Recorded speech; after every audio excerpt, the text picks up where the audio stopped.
My friends, I am in your debt. Think nothing of it. Your wounds are healing well, I trust.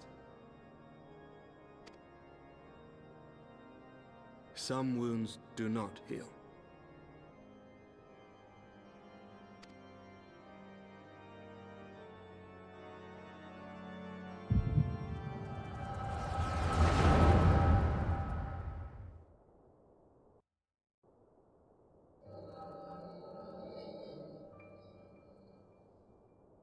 The Founding. The Scriptures, 1,000 years of lies, all to deceive the common man.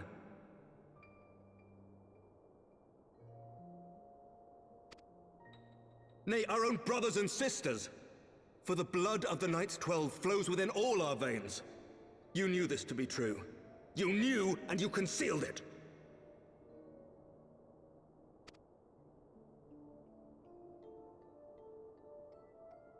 I should be interested to hear how you came by this knowledge.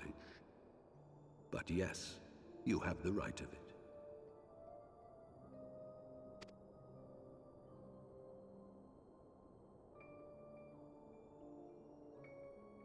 The architects of Ishgard, King Thordan and his Knights 12, entrapped and butchered the great worm, Ratatoskr, that they might partake of her eyes and thereby transcend their mortal limits. Upon learning of their treachery, Nidhogg was consumed with a murderous and justified rage. I dare say you know what followed. The great worm slew the king and half of his knights.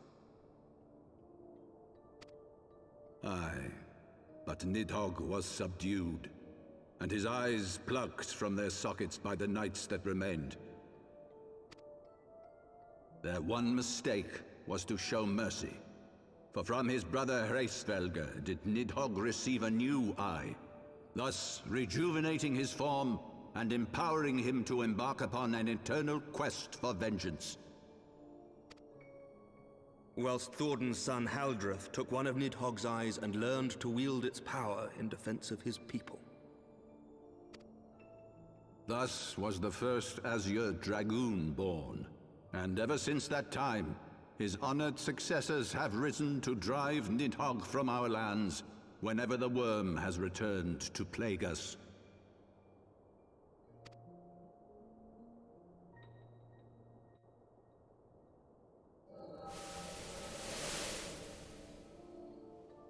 I ask you, my son, will you answer for my sins? Will your son and his son answer for me as well? What do you mean? If a man cannot atone for his sins in the course of his all too fleeting life, must his progeny then be held to account? Must every subsequent generation be judged as well? Thordan's betrayal of Ratatoskr was an unconscionable, unforgivable sin. Should we then, as his descendants, meekly surrender ourselves to an eternity of punishment?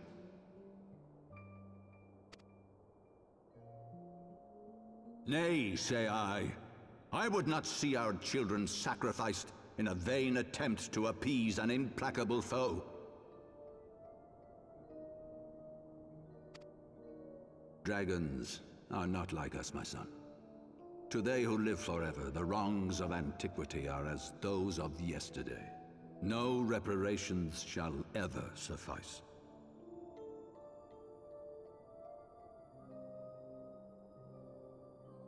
This fact alone should serve as ample justification for our actions. Yet some refuse to see it as such. For men like you, who yearn to commit themselves to a nobler cause, a more compelling narrative is required. This is your solution. This is how you protect our people. You have given us a lost cause, a death sentence. With your compelling narrative, you but doom our countrymen to give their lives for a lie. and they do so gladly. Highborn and lowborn alike are proud to serve, to fight and die for their country.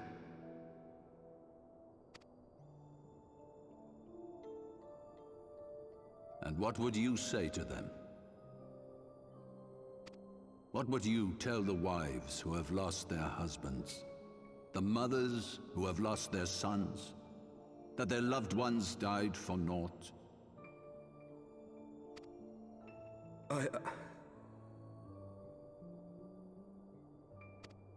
Over the course of 1,000 years, countless men have donned these robes, and every one of them came to accept the necessity of this solution.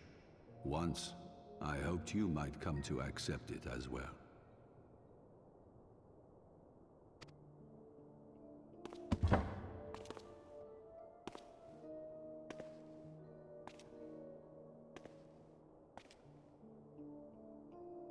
Do not despair, my son. Soon I shall free us from the sins of Antiquity, and bring about the change you so fervently desire.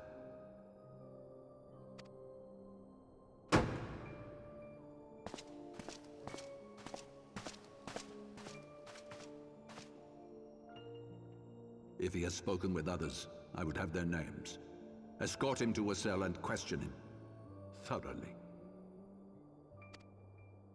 Your Eminence.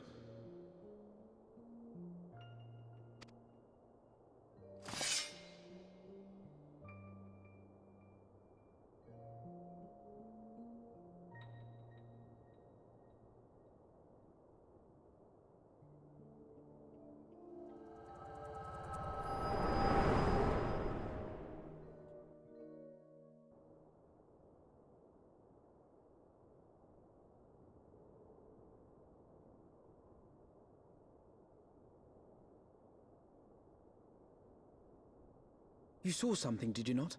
A vision of the past?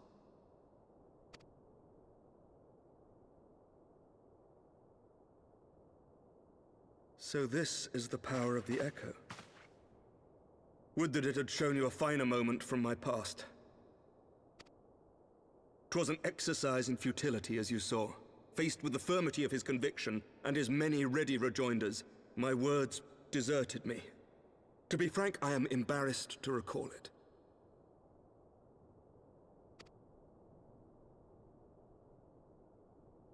A friend once impressed upon me the importance of differentiating between words, deeds, and beliefs. Were he here, I suspect he would judge your father's conviction to be no more than rank, self-serving delusion. Even so, I cannot help but wonder what manner of change he intends to bring about. I have given some thought to that as well. During the battle within the vault, the Heaven's Ward demonstrated strange and unnatural abilities. Aye, the manner in which Sir Zephyrin struck down Lord Haurchefant was unlike anything I've ever seen before. The spectacle called to mind King Thordan and his Knights 12 as they are depicted in scripture, holy powers and all.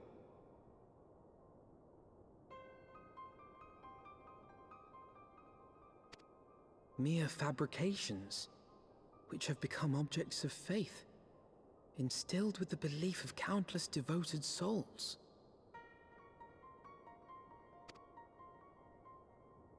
Seven hells! If Lady Iceheart can use her own body as a vessel for summoning, I see no reason why others could not. Are the Heaven's Ward truly so reckless? Unbelievable!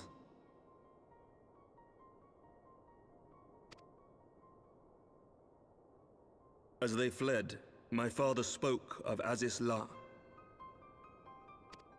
Though I know not what he intends, I fear no good shall come of it. His ambitions are too great, and his minions too powerful.